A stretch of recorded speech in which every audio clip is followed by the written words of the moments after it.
Hi friends, मी मिनल तुमचं आजच्या नवीन व्हिडिओमध्ये मनापासून स्वागत करते. आज आपण बघणार आहोत चौरंग आसन किंवा चौरंग कवर. आता चौरंग म्हटलं म्हणजे आपल्या प्रत्येकाच्या घरात चौरंग असतो आणि चौरंग आपल्या प्रत्येक सणांमध्ये त्याचा वापर होतो. तर आपण फक्त चौरंग ठेवत नाही तर चौरंगवर आसन पण ठेवतो. तर बऱ्याचदा आपल्याकडे रुमाल वगैरे असतो किंवा बेडशीट असतं, आपण अशा वस्तू ठेवून देतो. पण आता हल्ली भरपूर डेकोरेशनच्या वस्तू निघालेल्या आहेत. तर तशा आपण नवनवीन घेऊन त्याच्यावर टाकत असतो. तर त्यासाठीच आज आपण एक छान असं चौरंगाचं कवर तयार करणार आहोत. तर व्हिडिओ पूर्ण नक्की बघा, स्किप न करता. याच्यात सगळी माहिती दिलेली आहे. तर चला मग आता सुरुवात करू आपण. आता मी हे जे कटिंग केलं हे कॉटनचं अस्तर होतं. त्याचं माप होतं 18x18चं आपल्याला तयार घ्यायचं होतं. तर मी 19-19.5च्या मापाचा तो चौकोनी कापड कट करून घेतलेला आहे. त्याच मापाचं मी परत सॅटिनचं जे मेन फॅब्रिक आहे ते पण इथे कट करते. फक्त सॅटिनचं फॅब्रिक कट करताना जे कॉटनचं अस्तर आहे त्याच्यापेक्षा थोडं जास्तीचं कट करायचं, अर्धा 1-1 इंच. आता हे झालं आपला जो वरचा बेस होता तो. आता आपल्याला फ्रिल तयार करायची आहे पूर्ण चारी बाजूंनी, जे कवर व्हायला पाहिजे. चौरंगाच्या खाली जो गॅप दिसतो तर तो गॅप दिसायला नको, पूर्ण चौरंगाचं कवर व्हायला पाहिजे. त्याच्यासाठी आपण इथं फ्रिल लावणार आहोत. तर फ्रिलचं पण इथं माप मी इथं 4 फोल्ड कापड घेतलेलं आहे. त्याचं माप आहे 9x40, 39-40 असं घेतलेलं आहे. आता ते माप कसं घ्यायचं, आता 18x18चं आपण जे घेतलं आहे तर त्याच्यापेक्षा आपल्याला डबल कापड घ्यायचं आहे. तर मग 18×2 = 36, तर 36पेक्षा थोडंसं अजून जास्त घेतलं आहे, कारण प्लेटा टाकतो आपण तर ते कापड कमी होत जातं. मग असे मी एकूण इथं 4 कापड कट करून घेतलेले आहे, 4 पट्ट्या काढलेल्या आहेत. किती? 9x40च्या. मी त्याची लांबी जी फ्रिलची ती 9 इंच ठेवलेली आहे. त्याच्यापेक्षा तुम्हाला जर कमी ठेवायची असेल तर कमी ठेवू शकतात, जास्त ठेवायची असेल तर जास्त ठेवू शकतात. ते आपल्या चौरंगाची हाईट किती त्याच्यावर अवलंबून आहे. तर ही स्टँडर्ड साईज आहे चौरंगाची. सहसा 18x18चं चौरंग असतं आणि 8-9 एवढी हाईट असते.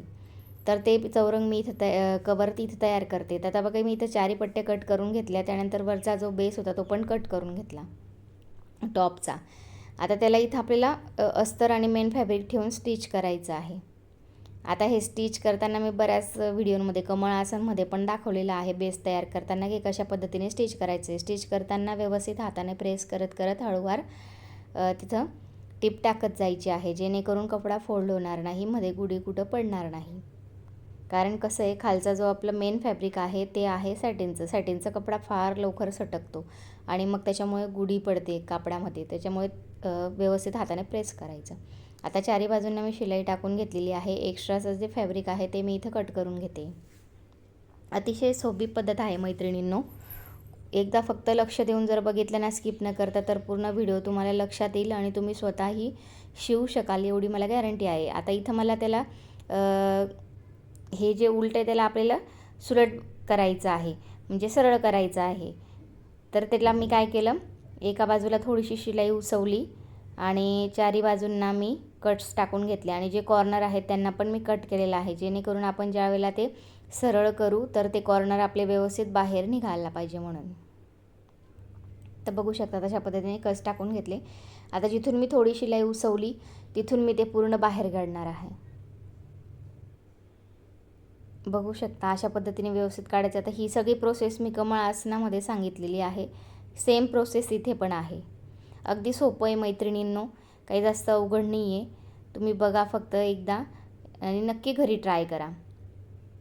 आणि व्हिडिओ जर आवडत असेल तर मैत्रिणींनो व्हिडिओला लाईक करा, शेअर करा आणि चॅनलला सबस्क्राईब करा. आणि जर आवडत असेल तर कमेंट करा, कारण तुमची एक कमेंट आम्हाला खूप सपोर्ट करते आणि म्हणजे मोटिवेशन करतं की आम्ही अजून काहीतरी करू शकतो असं. म्हणून एक कमेंट्स करा आणि एक लाईक करा. बघा मैत्रिणींनो, इथं मी पूर्ण डिटेलमध्ये तुम्हाला सांगायचा प्रयत्न करत असते. तुम्हाला नक्कीच समजत असेल आणि जर काही डाऊट असतील तर तुम्ही मला कमेंट करून विचारा, मी कमेंटचं उत्तर देण्याचा प्रयत्न करेल. आता इथं मी सरळ करून चारी बाजूंना एक टीप टाकून घेते, जेणेकरून ते पफ व्हायला नको किंवा तिथं गुढी पडायला नको म्हणून. अशा पद्धतीने त्या चारी बाजूंनी शिलाई टाकून घ्यायची आहे. खूप सोपं आहे मैत्रिणींनो, नक्कीच करा तुम्ही एकदा घरी ट्राय. आता हे 4 जे आपण पट्ट्या कट केल्या होत्या ना, त्या 4 पट्ट्या घ्यायच्या आहेत आणि आपल्याला आता अशा पद्धतीने ते जॉईन करायच्या आहेत. बघू शकतात तुम्ही, अशा पद्धतीने व्यवस्थित दोघं कॉर्नरला कॉर्नर जॉईन करून व्यवस्थित स्टिच करायचं आहे. आता इथं सुरुवातीला काय डबल स्टिच टाकायची आहे. प्रत्येक शिलाईची सुरुवात करताना मैत्रिणींनो डबल स्टिच टाकणं गरजेचं आहे, कारण कसं आहे शिलाई उसवते म्हणून डबल स्टिच टाकायचीच.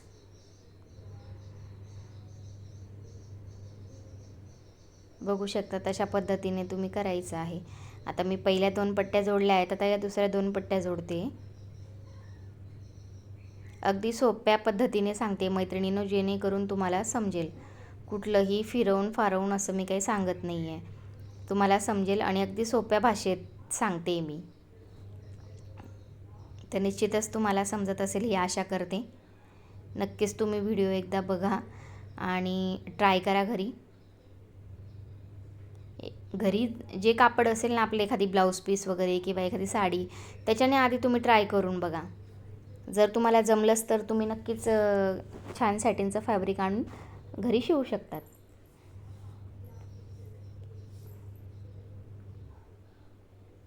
अशा पद्धतीने व्यवस्थित शिलाई करून घ्यायची आहे. आता बघा मी इथं 4 पट्ट्या ज्या होत्या त्या 4 जॉईन केलेल्या आहेत. आता आपल्याला काय करायचं, इथं फ्रिल करायची तयार. आपल्याला इथं प्लेटा टाकून घ्यायच्या आहेत. छोटे छोटे चुनट घ्यायच्या आहेत, छोट्या छोट्या, खूप मोठ्या पण नाही आणि खूप छोट्या पण नाही. आता मोठ्या जर घेतल्या तर आपण जे कापड कटिंग केलेलं आहे, ज्या पट्ट्या काढलेल्या आहेत त्या कमी पडतील, म्हणून खूप मोठ्या पण नाही आणि खूप छोट्या पण नाही. व्यवस्थित आपल्या अंदाजानुसार आपण घ्यायचं आहे. म्हणजे साधारण एक जी पट्टी आहे ना, एक पट्टीमध्ये आपली एक साईड कवर व्हायला पाहिजे, अशा पद्धतीने आपल्याला चून टाकून घ्यायची आहे. बघू शकतात तुम्ही, अशा पद्धतीने चुनट टाकायची आहे. हळूहळू व्यवस्थित घ्यायचं, कारण कपडा स्लिप होतो म्हणून व्यवस्थित घ्यायची हळूहळू. तर बघू शकतात अशा पद्धतीने मी चून टाकून घेतली. मैत्रिणींनो, हा व्हिडिओ जरी 15-16 मिनटाचा असला तरी याच्या मागची मेहनत आमची खूप आहे. व्हिडिओ 1 तासाचा बनतो, 1.25 तासाचा बनतो. त्याला नंतर आम्हाला एडिटिंग करायला जवळजवळ 2 तास जातात. थंबनेल लावणं, त्याची एडिटिंग करणं वगैरे, स्पीड कमी जास्त करणं, ह्या सगळ्या गोष्टींना आम्हाला जवळजवळ 2 ते 2.5 तास जातात. त्याच्यामागे मेहनत तर आहेच मैत्रिणींनो. म्हणून तुम्ही जर थोडंसं एक लाईक किंवा कमेंट जर केली ना, तर आम्हाला एक पॉझिटिव्ह ऊर्जा निर्माण होते की आम्ही जी मेहनत करतो आहे ती आमची फळाला लागली किंवा आवडते. आम्ही जी मेहनत करतो आहे ती तुमच्यापर्यंत पोचते आणि तुम्हाला आवडते, हे आम्हाला खूप छान वाटतं मैत्रिणींनो. तर बघू शकता मी पूर्ण फ्रिल तयार करून घेतलेली आहे. आता इथे मी खाली जो ओपन आहे खालचा भाग, त्याला मी पट्टी करून घेते आहे, पट्टी वाळवून घेते, म्हणजे आपले जे धागे आहेत ते निघणार आणि फिनिशिंग येईल त्याला. बघा मैत्रिणींनो, कुठलीही गोष्ट करताना फिनिशिंग सहित जर केली ना तर ती गोष्ट खूप छान दिसते. आपलं हे आसन अगदी सिंपल आहे, पण दिसताना फिनिशिंग सकट जर शिवलं ना तर खूप सुंदर दिसतं. कसं आहे मैत्रिणींनो, फिनिशिंग जर केली ना छान, तर कुठलंही प्रोडक्ट, कुठलंही जे प्रोजेक्ट आपण तयार करतो आहे ते अगदी छान दिसतं.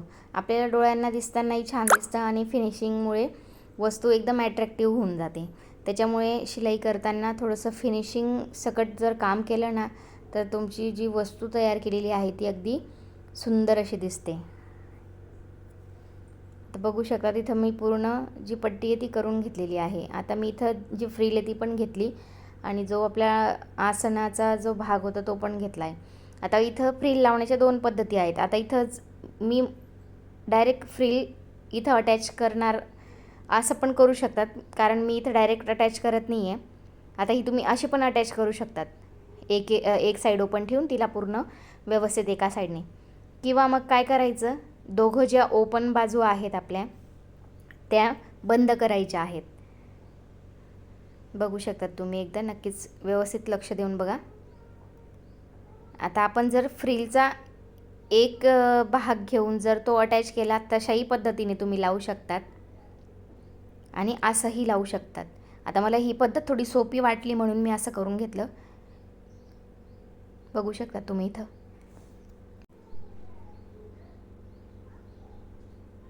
आता हे काय केलं मी, पूर्ण स्टिच टाकून पूर्ण राऊंड तयार करून घेतला. आता मी काय करणार आहे, हे डायरेक्ट राऊंड आहे ना ते याला जोडणार आहे, म्हणजे आपलं कुठंही कमी जास्त होत नाही.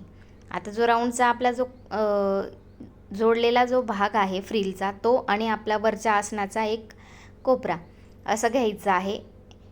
आता एक हे बघा, एक कॉर्नर आणि आपलं जे आसन आहे स्टिच केलेलं त्याचं जी पट्टी आहे, जिथून आपण सुरुवात केली ती पट्टीचं सुरुवात, ती आणि हा कॉर्नर दोघं मिळून जॉईन करत जायचं आहे. आता व्यवस्थित जॉईन करायचं आहे. हळूहळू हाताने खालचं जे फ्रिल आहे ते व्यवस्थित साईडला करत जायचं आहे, जेणेकरून ती फ्रिल आपली शिलाई करताना मध्ये येणार नाही, याची पण काळजी घ्यायची आहे. आणि ज्यावेळेला आपण कॉर्नर संपतो आणि दुसऱ्या कॉर्नरला स्टार्ट करतो, तर तो कॉर्नर व्यवस्थित हाताने बाहेर काढून घ्यायचा आहे, जेणेकरून तिथं गोल होणार नाही, व्यवस्थित कॉर्नर आपला बाहेर निघेल. बघू शकतात अशा पद्धतीने मी इथं डायरेक्ट जॉईन करून घेतलेला आहे. आता काही वेळेला काय होतं, आपण जर ती पट्टी जर जॉईन केली ना तर लहान मोठी होते. तर इथं काय करायचं, डायरेक्ट फ्रिल पूर्ण अटॅच करायची पूर्ण चारी बाजूंनी, आणि जो गोल आहे ना तो आपण डायरेक्ट तिथं अटॅच करायचा आहे. आता जर बघा आपल्याला थोडंसं वाटलं की जास्त होतं आहे किंवा कमी होतं आहे, तर तिथं एखादी प्लेट आपण कमी जास्त करू शकतो. जर प्लेट आपली जास्त होत असेल तर तिला कमी करू शकतो, कमी असेल तर तिला शिलाई उसवून बरोबर तिला वाढवू शकतो. अशा पद्धतीने ही अगदी सोपी पद्धत आहे मैत्रिणींनो, अजिबात जड जात नाही आणि छान दिसतं. बघू शकतात तुम्ही. आता हे जोडून झालं. आता याला अजून अट्रॅक्टिव्ह बनवण्यासाठी आपल्याला लेस लावावी लागणार आहे, पण त्याआधी मी काय करणार आहे, डबल स्टिच करणार आहे. जे आपण फ्रिल जोडलेली आहे ना, तर त्याला मी डबल स्टिच करून घेणार आहे, जेणेकरून आपलं जे आसन आहे ते छान पॅक होऊन जाईल आणि त्याची शिलाई उसवणार नाही. आता बघू शकतात मैत्रिणींनो, आपण जर मार्केटमधून कुठलीही वस्तू घेतली ना तर तिला डबल स्टिच नसते, सिंगलच स्टिच असते आणि ते लगेच उसवतं. त्याच्यामुळे आपण घरी जे बनवतो ना त्याच्यात हा फरक असतो की आपण व्यवस्थित सफाईदार बनवतो आणि वस्तू टिकेल अशी बनवतो, कारण आपण डबल स्टिच टाकलेलं आहे. इथं किती दिवस हे फाटणार नाही, शिलाईमधून उसवणार नाही. तर आता माझी डबल स्टिच टाकून झाली. आता मला इथं लेस लावायची आहे. तर बघू शकता जिथं आपण फ्रिल लावलेली आहे, जोडलेली आहे ना, तिथून थोडीशी वरती लेस घ्यायची आहे आणि तिथून अटॅच करायची. आता लेस अटॅच करताना मी काय केलेलं आहे, जे आपण दोन्ही फ्रिल आणि मेन टॉपचं जे फॅब्रिक आहे ते जोडलं आहे ना, तर जोडल्यानंतरचा जो खालचा भाग आहे त्याला मी मधल्या दिशेने घेतलेला आहे आणि त्याच्यावरून ही शिलाई मी घेतलेली आहे याची लेसची, जेणेकरून आपलं ते धागे निघणार नाहीत. आता तुम्ही त्याला अल्टर पण करू शकतात. तर माझ्याकडे तर तसं काही मशीन आहे नाही अल्टर करायचं.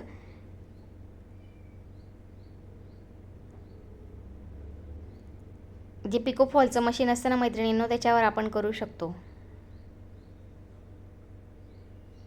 आता इथं बघा, लेस लावताना पण व्यवस्थित कॉर्नर आपले व्यवस्थित काढायचे आहेत. ही पण पद्धत सेम कमळ आसनाच्या जे आपण बेसला घेतलेली आहे ना, तीच पद्धत आहे सेम. इथे काहीही फरक नाही. त्याच्यामुळे जर तुम्ही आधी कमळ आसन शिवलं असेल किंवा चौकोनी काहीतरी तुम्ही असे रुमाल शिवले असतील तर तुम्हाला ही पद्धत अगदी सोपी जाईल. आता बघू शकतात इथं मी चारही कोपऱ्यांना लेस लावून घेतलेली आहे. आता इथं थोडीशी लेस कट करून तिथं फोल्ड करायची आणि इथं डबल स्टिच द्यायची आहे.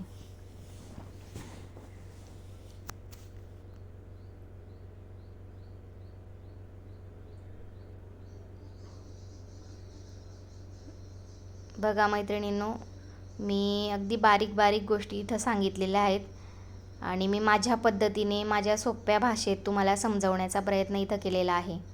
आता इथं बघा डबल शिलाई आपल्याला टाकायची, कारण आपली लेस ब्रॉड आहे म्हणून आपण डबल शिलाई टाकलेली आहे.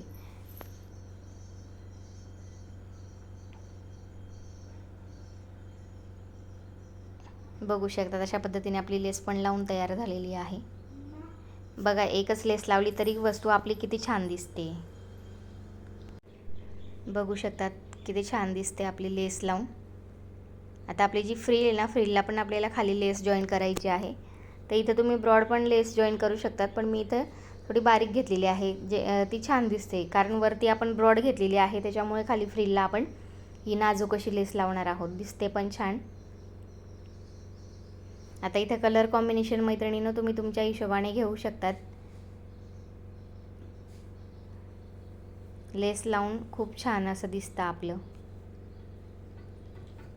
अगदी सिंपल भाषेत मी सांगण्याचा प्रयत्न केलेला आहे मैत्रिणींनो. जर व्हिडिओ आवडत असेल तर नक्कीच लाईक करा, शेअर करा, जेणेकरून अजून काही मैत्रिणींना शिवायचं असेल तर ते व्हिडिओ बघून त्यांना मदत होईल शिवायला, त्याच्यामुळे.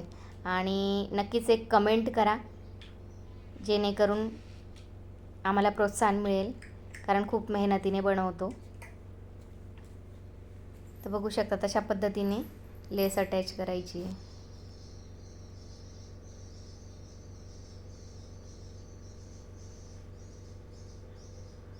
अगदी सिंपल आहे मैत्रिणींनो, जास्त काही याच्यात तामझाम नाही आहे. त्याच्यामुळे तुम्ही घरी एकदा नक्कीच ट्राय करा.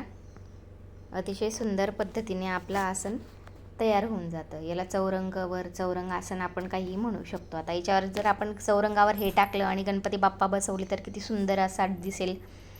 आपलं डेकोरेशनमध्ये हे एक वस्तू ॲड होऊन जातं. बघू शकतात अशा पद्धतीने आपलं छान असं चौरंग आसन तयार झालेलं आहे. व्हिडिओ आवडला असेल तर नक्कीच लाईक करा, शेअर करा, सबस्क्राईब करा. चला तर मग भेटू आपण पुढच्या व्हिडिओमध्ये. तोपर्यंत बाय बाय.